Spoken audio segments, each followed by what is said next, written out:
শ্মশানের বটগাছের গুপ্তধন। ডিসক্লেমার। অনেক দিন আগে চট্টগ্রামের গ্রামে থাকত নিতাই নামে এক লোভী ছেলে। সে তার দিদার সাথে থাকত।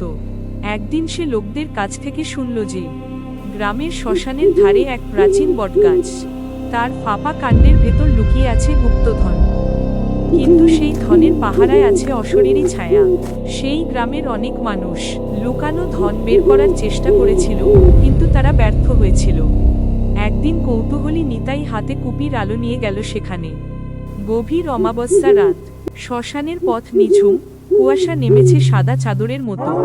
দূরে প্রাচীন বটগাছের ডাল দুলছে, যেন কেউ অদৃশ্য হাতে নাড়ছে। হঠাৎ ডাল নড়ে উঠল, ভেসে এলো কাঁপন ধরানো অট্টহাসি। কিন্তু গুপ্তধন মুহে সে এগোলো। হঠাৎ জ্বলে উঠল নীল আগুন। শ্মশানের বটগাছ থেকে নামলো সাদা শাড়ি পরা ছায়া।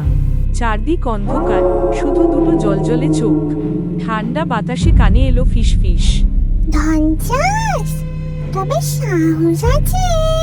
নিতাই কাঁপতে কাঁপতে গাছের গুড়িতে হাত দিল। ভিতরে সত্যিই ঝনঝন শব্দ। দেখা গেল সোনা নয়, শুধু পুরনো হাড় আর মরচে ধরা মুদ্রা। নিতাই দৌড়ে পালালো, পিছনে শুধু সেই ভয়ঙ্কর হাসি। তার হাসি যেন শ্মশানের আগুনে ঘি ঢালে। শিয়াল ডাকে, আর নিতাই বুক ধড়ফড় করে ওঠে।